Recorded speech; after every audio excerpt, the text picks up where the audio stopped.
Assalamualaikum warahmatullahi wabarakatuh.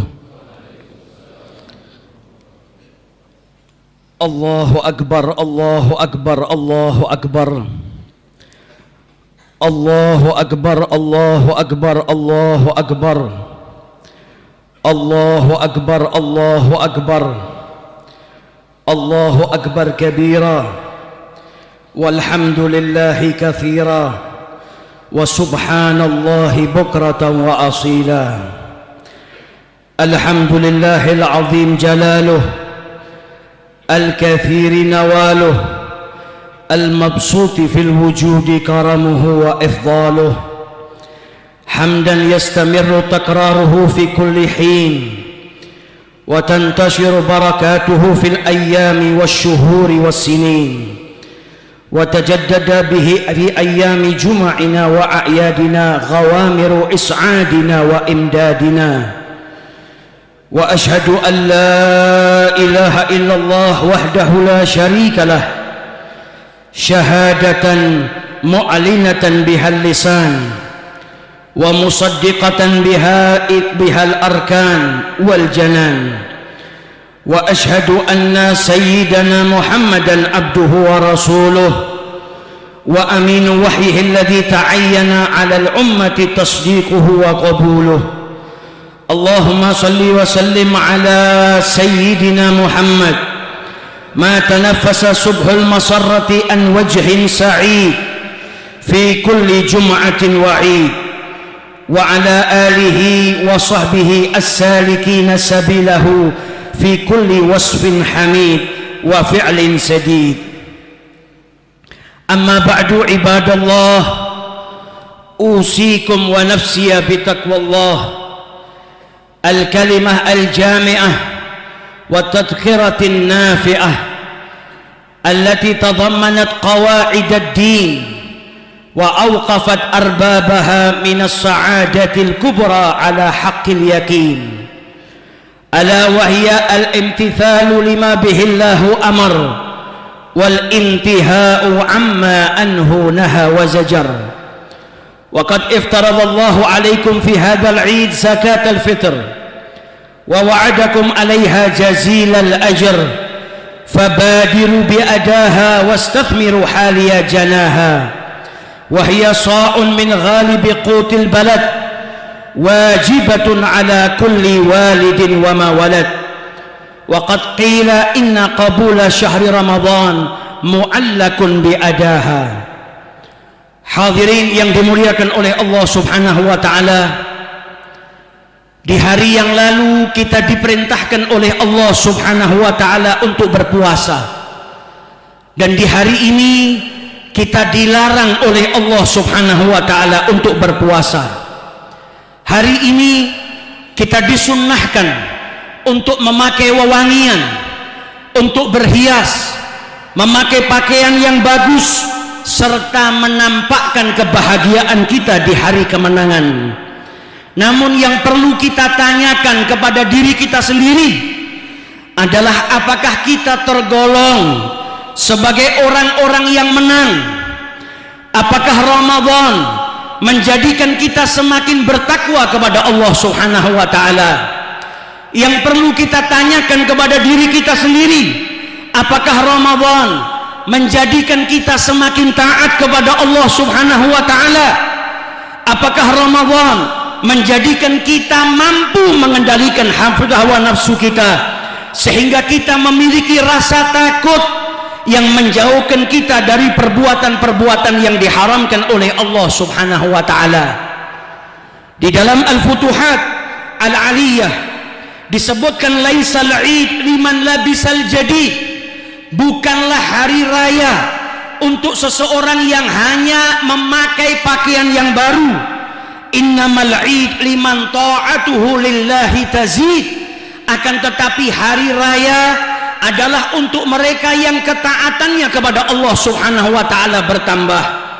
Laisal id liman tajammala bil malbusi wal markub, bukanlah hari raya untuk seseorang yang hanya memperindah dirinya dengan pakaian yang baru, memperindah dirinya dengan kendaraan yang bagus, innamal 'id liman ghufirat lahud dzunub, akan tetapi hari raya untuk mereka yang mendapatkan ampunan dari Allah Subhanahu wa taala. Suatu ketika ada seseorang yang datang kepada Amirul Mukminin Sayyidina Ali bin Abi Thalib karramallahu wajhah di hari raya, dan orang tersebut mendapati Ali bin Abi Thalib sedang memakan roti tanpa lauk pauk. Maka lelaki tersebut berkata, ya Amirul Mukminin, hadza yaumun 'id wa anta ta'kul hadzal khubus. Hari ini hari raya dan engkau hanya makan roti seperti ini. Maka beliau menjelaskan kepada kita, hadza al-yaum lana 'id. Hari ini bagi kita adalah hari raya.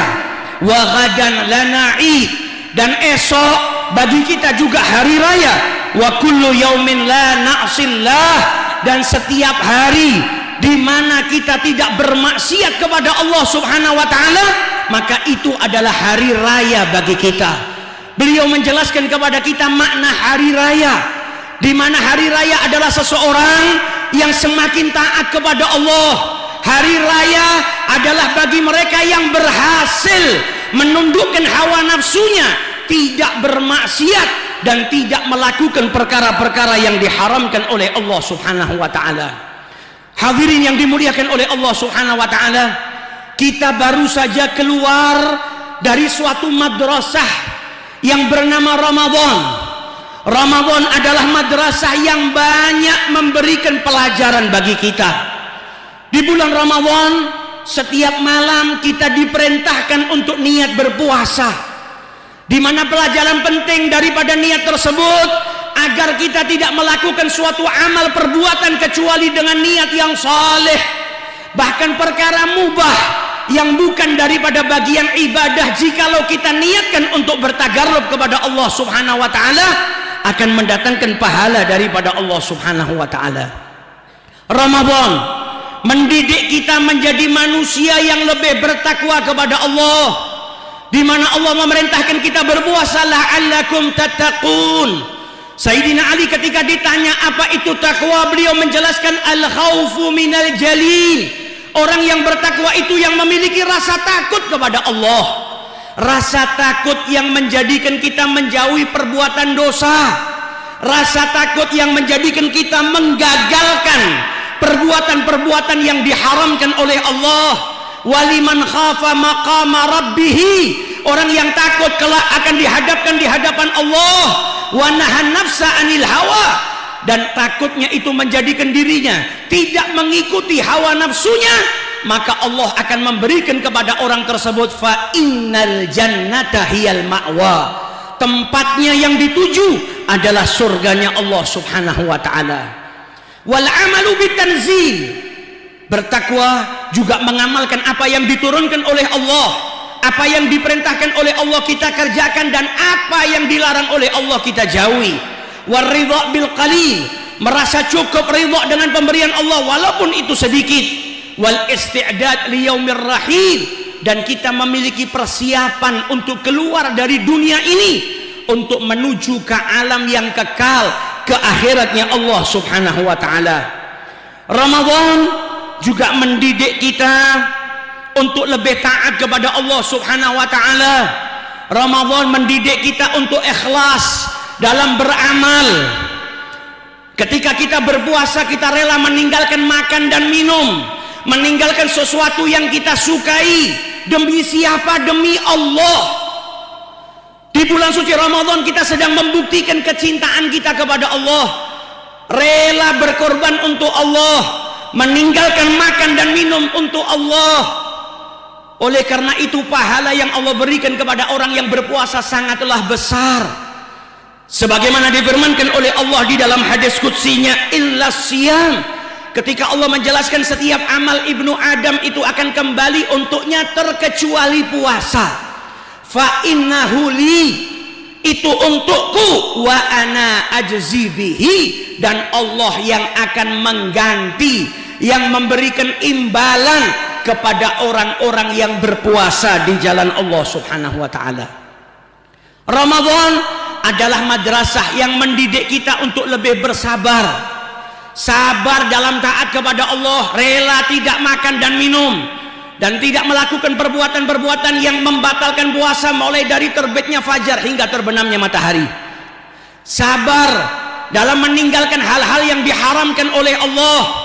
Orang yang berpuasa meninggalkan ucapan-ucapan yang buruk, meninggalkan mencaci, memaki, menggonjeng. Orang yang berpuasa menjaga matanya, karena selain kita diperintahkan puasa secara zahir, kita juga diperintahkan puasa secara batin. Menahan hati kita daripada permusuhan, menahan hati kita daripada su'dhan, menahan lisan kita daripada umpatan, cacian, makian, menahan tangan kita, kaki kita, perut kita, hati kita dari perkara-perkara yang diharamkan oleh Allah Subhanahu wa ta'ala. Apa yang kita pelajari di bulan suci Ramadan hendaknya kita pegang teguh dan juga kita terapkan dalam kehidupan kita di luar bulan suci Ramadan. Jangan sampai kita hanya menjadi seorang hamba yang hanya taat kepada Allah di bulan Ramadan. Jangan sampai kita hanya menjadi seorang hamba yang saleh, ketika datang bulan Ramadan dan keluar daripada bulan Ramadan kita meninggalkan amal-amal yang baik. Di luar Ramadan kita harus tetap menjaga lisan kita, menjaga pandangan kita, menjaga pendengaran kita, menjaga kaki kita, menjaga tangan kita, menjaga hati kita. Tunjukkan bahwa puasa kita semata-mata karena Allah, dan Ramadan menjadi madrasah yang merubah kehidupan kita menjadi lebih baik.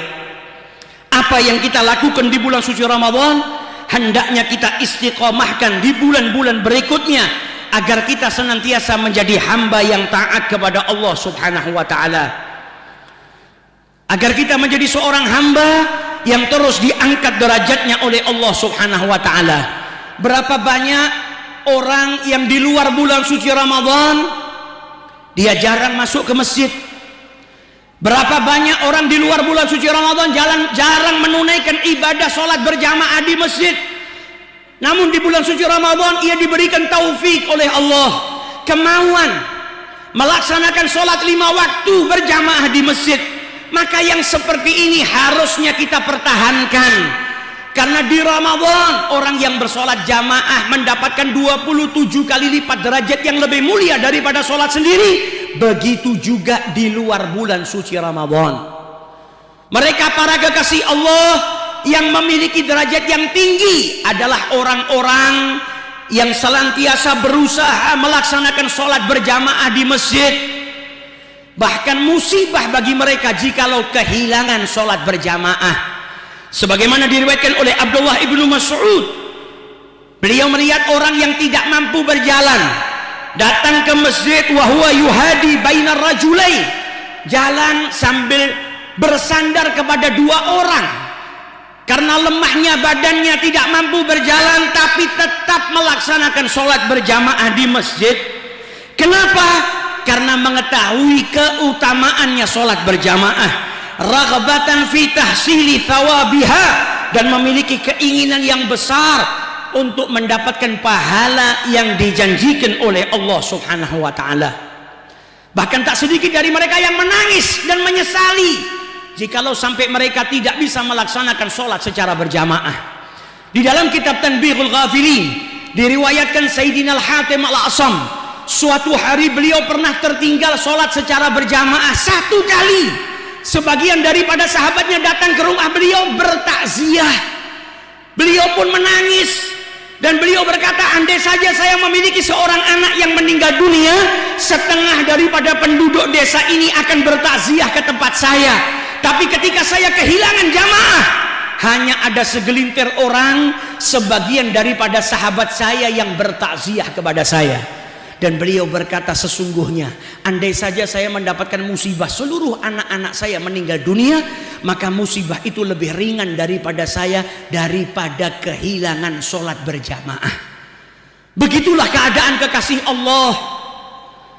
Mereka berjuang untuk meneladani Nabi besar Muhammad sallallahu alaihi wasallam, senantiasa berpegang teguh kepada sunnah-sunnahnya Nabi besar Muhammad sallallahu alaihi wasallam. Hadirin yang dimuliakan oleh Allah Subhanahu wa ta'ala, Di hari yang fitri ini tentunya kita berharap puasa kita dan amal ibadah yang kita lakukan di bulan suci Ramadan kita lakukan dengan imanan wahtisaban, sehingga kita mendapatkan pengampunan sebagaimana yang dijanjikan oleh Allah Subhanahu wa ta'ala. Dan alangkah baiknya bagi siapapun di hari ini yang masih memiliki hubungan yang terputus, masih memutus tali silaturahmi, atau mungkin ada di antara kita yang masih bermusuhan dengan orang lain, atau kita pernah menzalimin orang lain, berbuat salah kepada orang lain dan kita belum meminta maaf, maka hendaknya di hari yang mulia ini mari kita sambung kembali tali silaturahmi kita. Mari kita meminta maaf kepada orang-orang yang kita memiliki salah kepada mereka, orang-orang yang pernah kita zalimi. Jangan sampai kita menjadi orang yang muflis, orang yang bangkrut, sebagaimana dijelaskan dalam haditsnya Nabi besar Muhammad sallallahu alaihi wasallam, khususnya kepada kedua orang tua kita. Hadirin yang dimuliakan oleh Allah, hari ini ada jutaan mata yang menangis merindukan hari raya bersama dengan kedua orang tua mereka. Duhai anak yang masih memiliki orang tua, hari ini ada jutaan mata yang menangis rindu untuk mencium tangan kedua orang tua mereka. Hari ini ada jutaan mata yang menangis rindu untuk meminta maaf kepada kedua orang tua kita. Maka jangan sampai kita menjadi seorang anak yang menyia-nyiakan orang tuanya. Allah Subhanahu wa ta'ala memerintahkan kita menyembahnya dan tidak menyekutukan Allah. Wa'budullaha wa la tusyriku bihi syai'a wa bil walidaini ihsana. Dan kepada kedua orang tua berbuat baiklah, berbaktilah kepada kedua orang tua.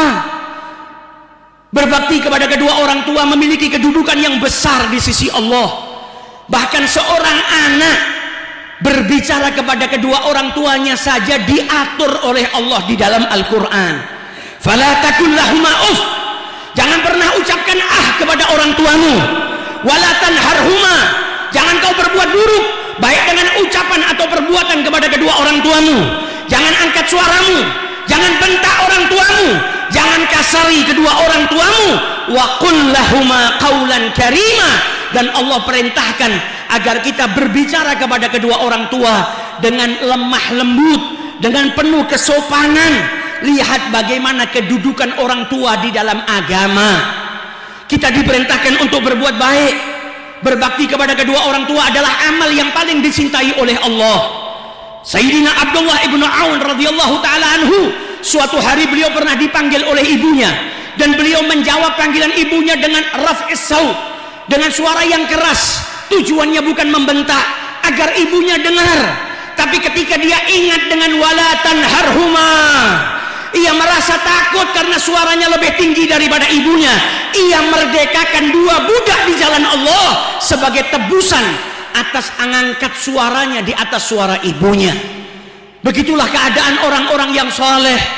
Jangan sampai kita menjadi seorang anak yang durhaka kepada kedua orang tua. Berbakti kepada kedua orang tua adalah amal yang dicintai oleh Allah. Berbakti kepada kedua orang tua adalah salah satu sarana yang bisa memasukkan kita ke dalam surganya Allah Subhanahu wa ta'ala.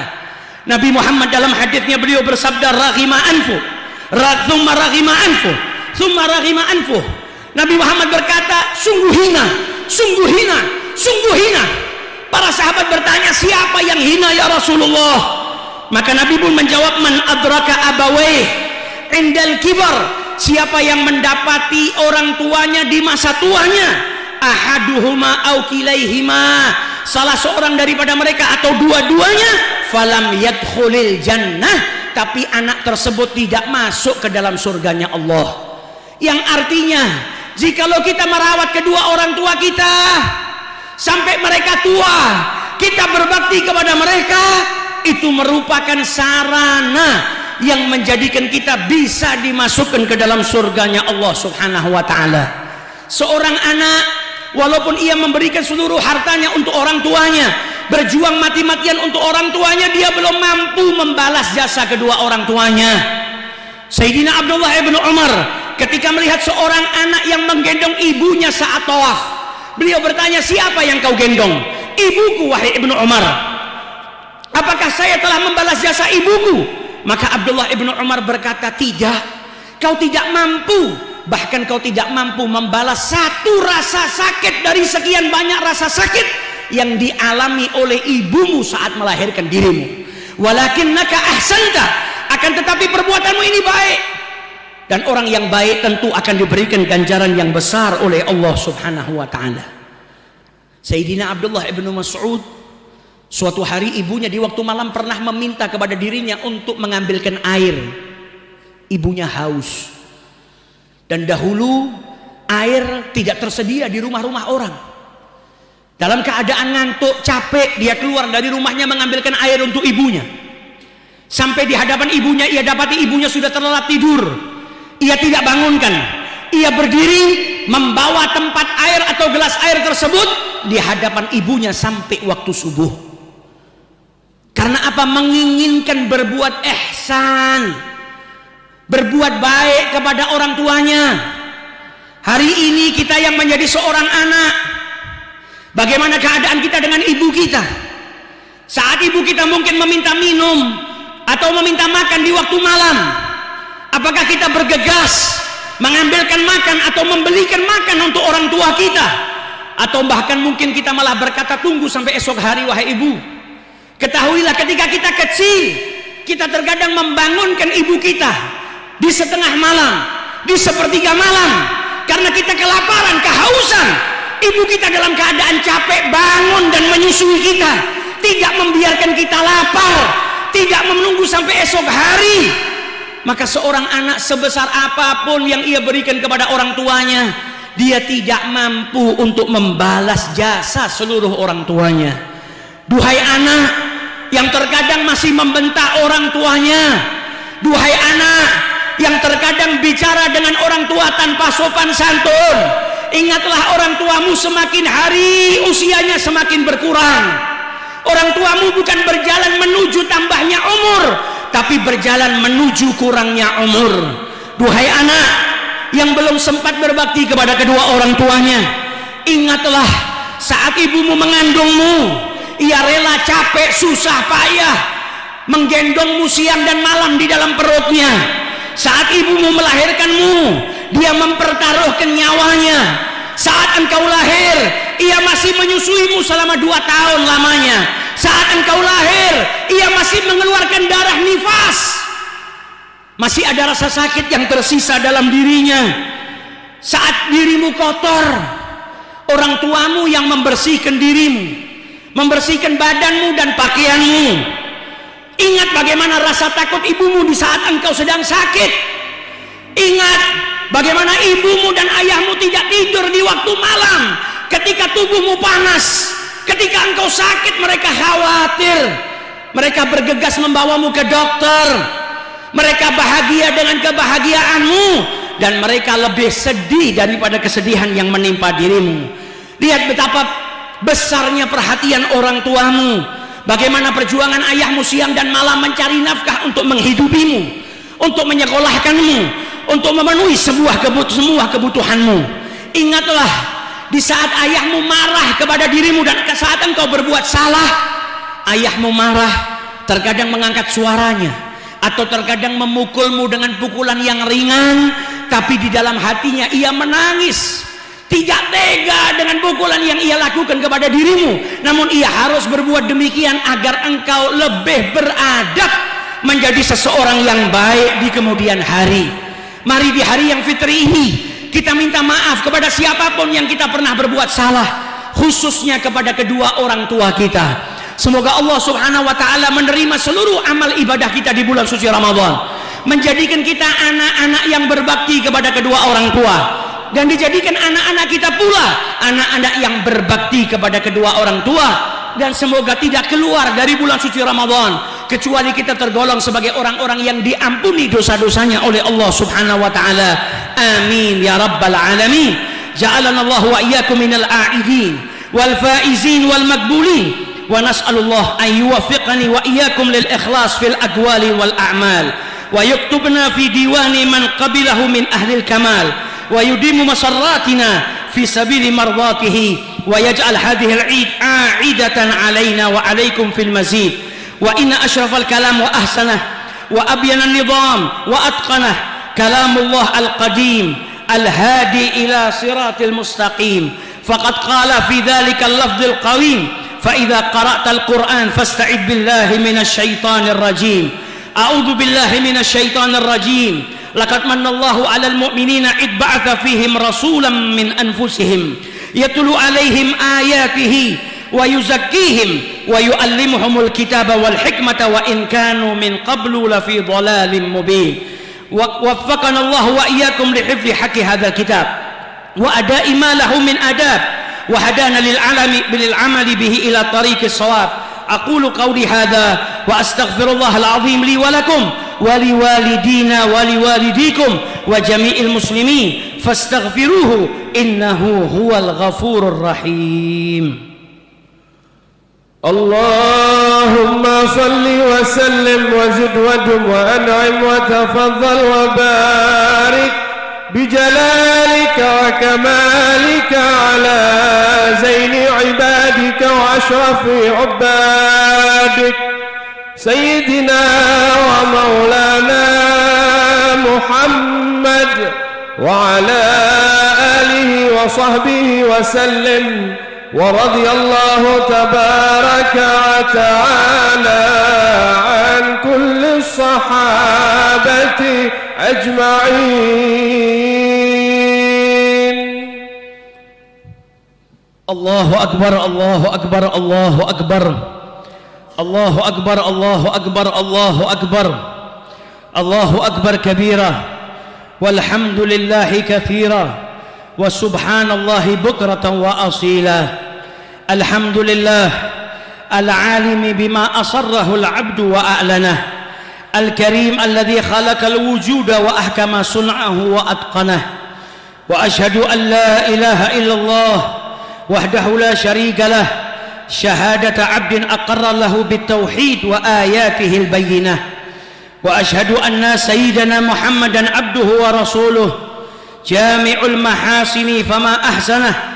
اللهم صل وسلم على سيدنا محمد وعلى آله وصحبه ما تكرر ذكرهم على الألسنة.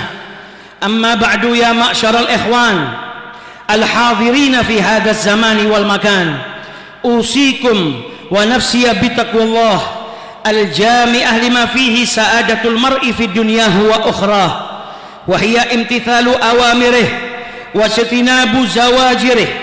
وأذكركم عظيم نعمة الله عليكم وما وجهه من خير إليكم، وأحثكم الحث التام على أداء واجب شكر ذلك الإنعام.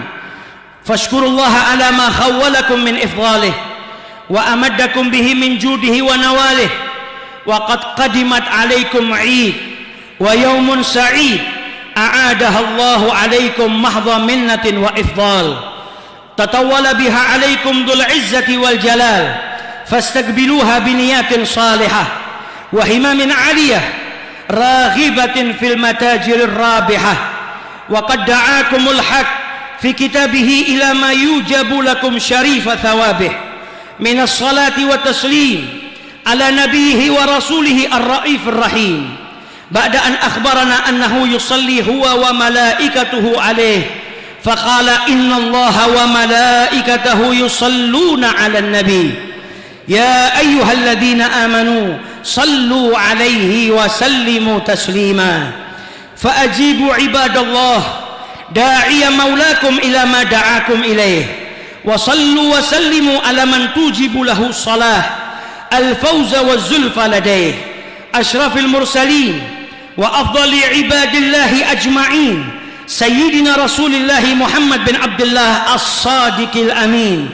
اللهم صل وسلم على سيدنا محمد في كل وقت وحين، عدد أضعاف صلوات المصلين والمصلين، وعدد أضعاف ذكر الذاكرين والذاكرين. وخص بشريف تلك الصلاة والتسليم أفضل الصحابة وأكرمهم وأقربهم إلى المصطفى وأعلمهم السالك في حب الله ورسوله أقوم الطريق سيدنا أبا بكر الصديق وأدخل في بركات تلك الدعوة والصلاة السيد الصادق في حب الله وحب رسول الله الموفق للصواب سيدنا عمر بن الخطاب وسيد الذي بلغ من مراتب الإحسان ما يرجح له به عند الله الميزان سيدنا عثمان بن عفان والإمام الذي بلغ في الشرف أعلى المراتب سيدنا علي بن أبي طالب وجميع أصحاب رسول الله الذين بلغوا من الشرف أقصاه لا سيما بقية العشرة الذين بشرهم النبي بالجنة والمغفرة طلحة وزبير وعبد الرحمن بن عوف وسعد وسعيد